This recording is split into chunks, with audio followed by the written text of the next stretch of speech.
So my last sermon, we started a new series entitled Journey to Joy, and these are encouragements from the letter to the Philippians.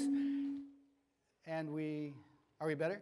And we talked about the work of the Lord, finding joy in the work of the Lord, but it was a little different than someone might think. Like joy in the work of the Lord might usually focus on what we do.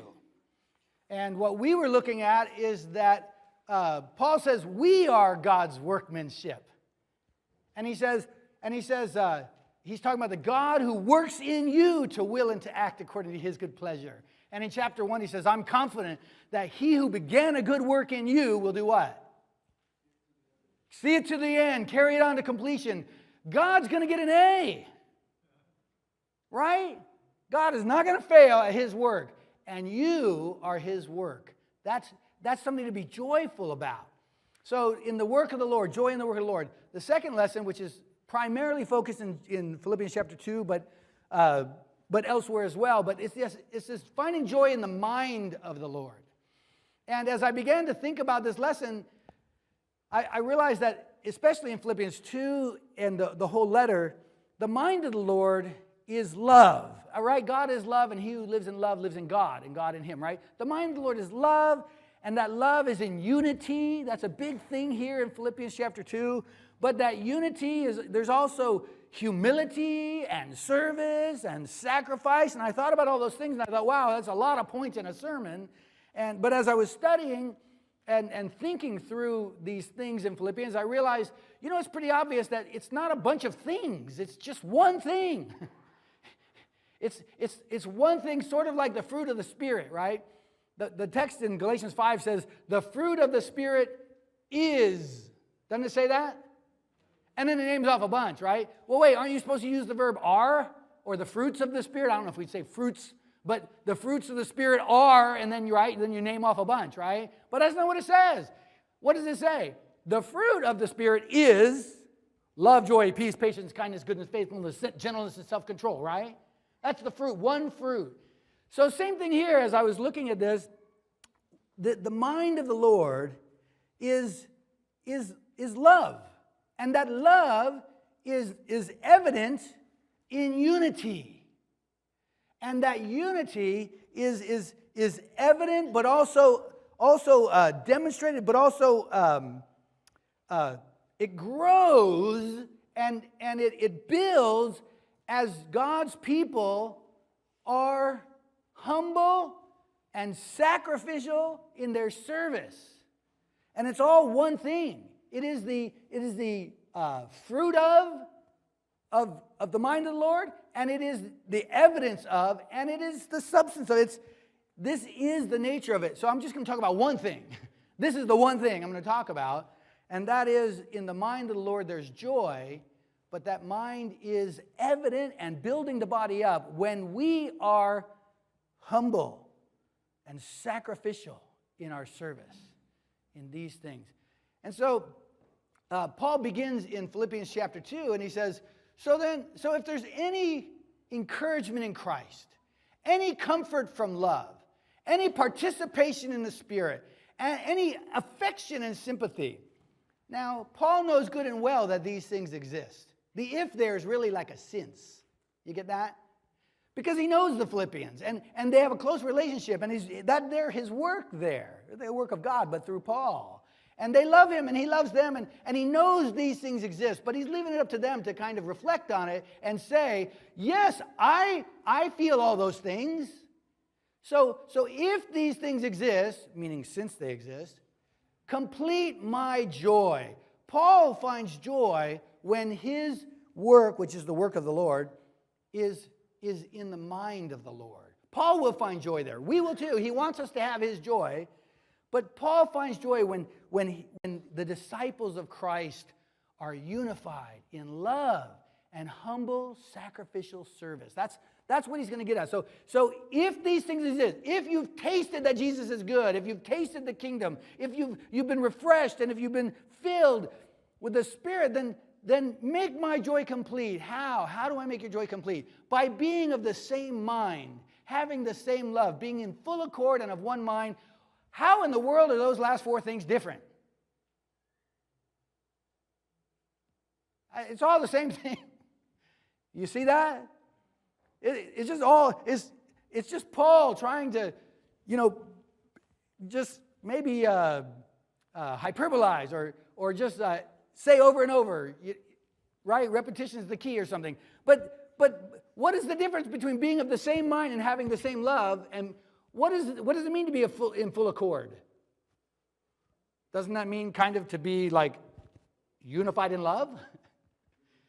And in agreement, right? Unified and in agreement and love. And I mean, that's what it means. And then being of one mind. How's that different than being of the same mind? It's Paul saying, look, this is where I would be overjoyed if I see in you this one mind. Now, in chapter 4, we find out there's some divisions going on in Philippi, and Paul's trying to take their mind off of the little petty things that they're arguing about and put them on the huge thing that they're saved and that God's working in them and that they have the mind of the Lord and they can rejoice in the mind of the Lord. And so he says, look, make my joy complete by being one in this love and joy and in the mind of the Lord. And so I want to take a look at this mind. Let this mind be in you, okay? Let this mind be in you. This is jumping to verse 5. We were in verse 2 or whatever, or verse 1. But jumping to verse 5, let this mind be in you. If he says, let this mind be in you, it's possible for this mind not to be in you.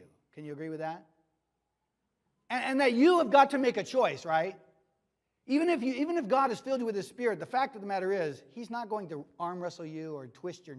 He did it to Ezekiel, he kind of did. But He's not going to do that to you. He's not going to force you to obey Him. He wants to move you to obey Him, but you're going to have to make a choice. And to say, let this mind be in you, is to choose not to let some other mind be in you. Like, for instance, your mind. And that means that He's calling you not to decide that you know better than anybody else and better than God about your life. He's calling you to choose to trust. If you've already tasted that the Lord is good, if you've already been blessed, then choose to trust Him more. And let His mind be in you, and don't you decide to be Lord of your own life. Because if you haven't messed it up yet, I guarantee you go down that road, you're going to find a mess. God knows us. He created us. He knows what life is all about. And so if we've already experienced it to one degree, then trust Him. Lean into it. Chase after it, for goodness sake. Let this mind be in you. And so, not your own mind. And also, it's possible for us to let somebody else's mind be in us. Right? Don't we get sometimes, maybe we idolize somebody and, boy, I want to be just like him. And I'm going to do everything like him. And I'm going to become like him, right? And sometimes that's not good because whoever that is might not be so good. But we want whatever they have, so we're going to want to be like them. Paul says, no, let this mind be in you. You've got to make a choice. And so I want to talk more about that mind. I don't know how Wynn got a copy of my sermon. What was he doing in John 15? How did you know what I was doing today? But it's true, he's reading my scriptures.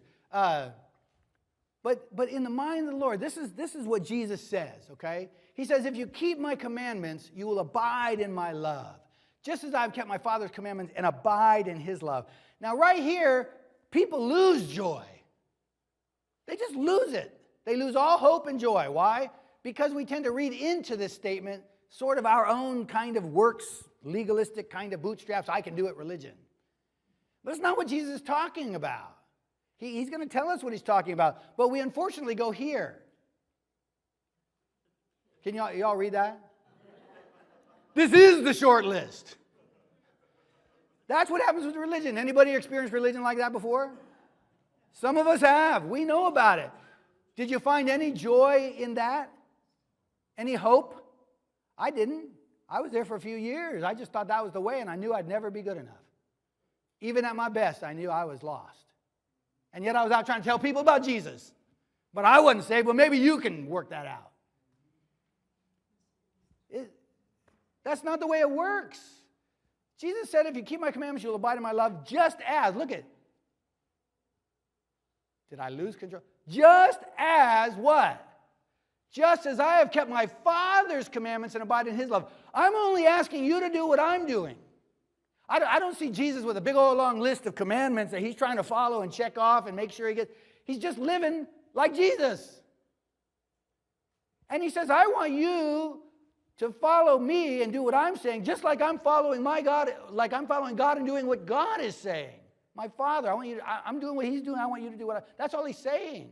And what is it? And what did he do? How did Jesus do what God wanted him to do? And how should we do what Jesus wants us to do? He says it. And this is what Wynn read this morning. Greater love has no one than this, than they do what?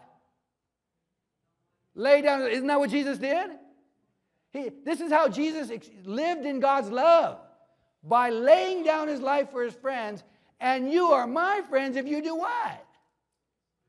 If you do what I command you. I did what God wanted me to do. I laid my life down for God's kingdom and for my friends. And I'm just asking you to lay your life down for God's kingdom and for your friends. He's asking us to follow in his steps. It's not this big old long thing that's, we can't even figure out. I don't know all the commandments that could be taken out of the Bible. I'm not sure I know all the commandments of God. People extrapolate all kinds of commands. I don't even think I know the whole list. But the ones I know I'm not keeping them all. When Jesus says, love your enemies and do good to those who despitefully use you, that's not easy to do. And I'm sure I fail at that. And I'm sure there's a whole lot more I fail at. But he's growing me. I'm becoming more like him, I hope. But I'm not even keeping all the ones I know of as well as I should. And you probably aren't either. That's not the way he meant it. Here's the short list. Does that make sense? Here's the short list. Love one another as I've loved you.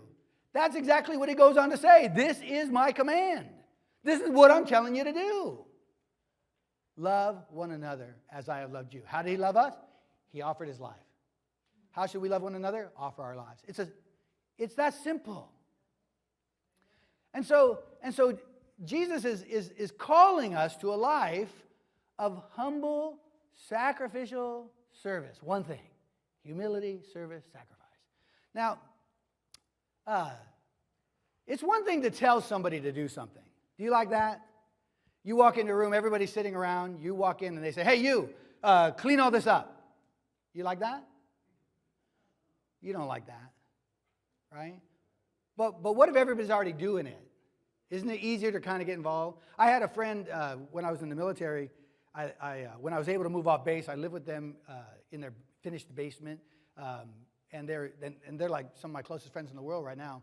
But Bob and Lynn Oates, they moved to California before I came back, and then they visited me when I was in the Antelope Valley, and I was out front talking with Bob, and Bob, you know those people who just never stop moving? Some people think I'm high energy, but I'm nothing compared to Bob. Bob is he's just always doing something. So just while talking, he notices that there's little tiny weeds cropping up in my planter. And while we're talking, and while he's talking, he just bends down and he starts picking up these little weeds while we're talking. And Nathan I think Nathan was probably 4 then, maybe 5, but he was a little guy. And Nathan, after just a few moments, guess what Nathan's doing? He's down there picking weeds while Bob and I are talking. Didn't have to be told to do it. He wanted to be like his dad, and there was modeling going on. And so he took joy in being like his dad and doing that stuff. In this letter, Paul, he's not just telling the Philippians, hey, this is what you're supposed to do. He's setting forth a model for them. In fact, he sets forth several models for them. And I just want to read through some text and just give you a glimpse of that. Anybody know when this letter was written, how it was originally received by its disciples? Anybody know, by the audience? It would come into a town and they would do what with it? They would sit down and parse out each verse one at a time over the course of a year? No, what would they do? You'd read it out loud. You would join here and I would just read the letter of Philippians to you. And they love that. You'd probably fire me for that if that's my sermon. But they were all about that. They wanted to hear the letter. And if you heard it that way, you would hear all of these examples set forth about what we are called to live by. And so here's Paul. Well, this is what he asked the Philippians to do first. This is what he's saying. I want you to do nothing out of selfish ambition or conceit, but in humility count others more significant than yourselves. Then each of you not only look to his own interests, but also the interests of others. This is what Paul's calling for. Humble, sacrificial service. Can you see that there? Is that in there? Humble yourself, and not only your own interests, look out for theirs. And isn't it possible sometimes you'll have to set aside your own interests for their interests to be fulfilled? Humble, sacrificial service. That's what it is about in the mind of the Lord. And so, here's Paul. It's right for me to feel this way about all you since I have you in my heart. And whether I'm in chains or defending and confirming the gospel, all of you share in God's grace with me, and God can testify how I long for you with the affection of Jesus Christ. Paul loves them, and he's in chains because he was preaching to them and others. And he says, I want you to know, brothers and sisters, that what has happened to me actually served to what? Advance the gospel. As a result, it's become clear to the whole palace guard and to everyone else that I am in chains for Christ. And because of my chains, most of the brothers and sisters have become confident in the Lord and dare all the more to proclaim the gospel without fear. For to me, to live is Christ and to die is gain. How many of us, if we were in prison for our faith, would be in there complaining? God, what's going on? I could be out there doing something else, and I'm in here, and that's my reward for doing your will, and right? Instead, Paul is looking at what God is doing through his suffering. And he's okay with it because it's helping you. Humble, sacrificial service. Paul has presented that model before them. But not just Paul. I hope in the Lord to send to you Timothy, so that I too may be cheered by news of you, for I have no one like him. Why? What's Timothy like? Who will be genuinely concerned for your welfare. In contrast to whom? To all of those, and I admit I don't even know who Paul's talking about right here. I guess there's opponents there. I don't remember right now. But all of those who are only seeking what? Now, I don't think we have to look very far to find people like that. We might have to look in the mirror, right? But people who just look out for their own interests, Paul is saying, in contrast to all those people who just look out for their own interests, what's Timothy doing? Timothy is not looking out for his own interests. He's looking out for yours. Timothy is a humble, sacrificial servant. Timothy has the mind of the Lord, and he loves you guys, is what Paul is saying. And so Timothy's fulfilling this as another model. Paul's a model, Timothy's a model. But what about this guy? He's also in Philippians. I've thought it necessary to send you Epaphroditus, my brother and fellow worker and fellow soldier, your messenger, a minister to my need. For he has been longing for all of you, and he's been distressed. Why? He's distressed because he got sick doing your work. That's why he's distressed, because he got sick. Because it wore him out and he got so ill that he almost died. That's why he was distressed. Why was he distressed? Because they heard he was sick. Well, why would that distress him? He doesn't want them worrying about him. He doesn't want them to feel bad. He wants them to be filled with joy. He cares so much about them, it's more important to him that they're not fretting about him. But he got really sick while trying to minister on their behalf, and he almost died for the work of Christ, risking his life to complete what was lacking in your service to me. What kind of servant was Epaphroditus? A humble, sacrificial servant. One who was disregarding his own interests to serve them. And so here he is again. It's Paul, it's Timothy, it's Epaphroditus. But most importantly, it's whom? Let this mind be in you, which was also where? In Christ Jesus. Who, though he was in the form of God, didn't count equality with God as a thing to be grasped. But what did he do? Emptied himself. And he took the form of a servant, being born in the likeness of men and being found in human form. What did he do? He humbled himself and became obedient to the point of death, even death on the cross. Was Jesus looking out for his own interest there? Was he going for his own comfort, his own convenience? Jesus, the mind of Jesus, is humble, sacrificial service. But why did he do that? Why did Jesus do all that? Hebrews tells us that we ought to fix our eyes on Jesus. The pioneer and perfecter of our faith. Why? Why did Jesus go through that? What does it say? For the joy set before him. Now, it's not talking about having nails plunged through your wrist. That's not joy. That hurts. It's not talking about being humiliated and spit on and beaten all night and rejected. That's not joy. But in all of that suffering, Jesus found joy in the work of the kingdom, in the work of God, in the ministry of God. He found joy in serving you and me. Jesus humbly sacrificed his life as a servant for me and you. That's the mind of the Lord. And so going back to this text, greater love has no one than this, that someone lay down his life for his friends. That's the mind of the Lord. That's what Paul's pointing at. And you are my friends if you do what I command. But why? Why do you want me to do this? Like Jesus got joy out of it, but why should I be doing this? What does it say? These things I'm speaking to you so that my joy may be where? In you, and that your joy may be full. It's hard, it's hard. It's not our nature. It's more blessed to give than to receive. Really? Really? I think I want to receive. But you give enough, after a while, you find out, hey, giving's way cooler, by the way. You don't really know that, like, somehow naturally you want. But there's great joy in giving. And the scripture says it, Jesus says it. There's great joy in serving. In fact, there's great joy in humbly and sacrificially serving. Somebody humbly, sacrificially gave up their Saturday, I think, and made this place look beautiful and celebratory and Christmassy. And I love it. Can we just give them a hand, whoever did that? But this is the thing. I bet whoever does it takes joy in it. You take joy in the work of the Lord? Yeah, you do. And God knows it. Paul knows it. Jesus knows it. Timothy and Epaphroditus know it.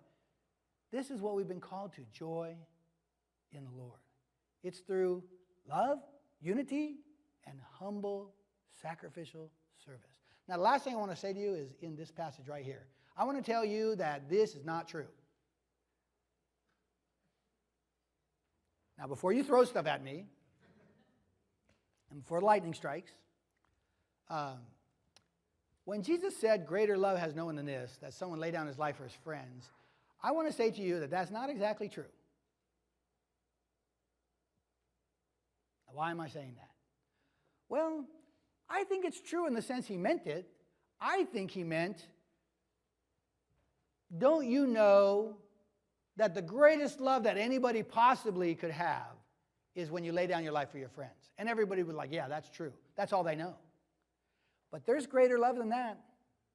Can anybody think of greater love than that?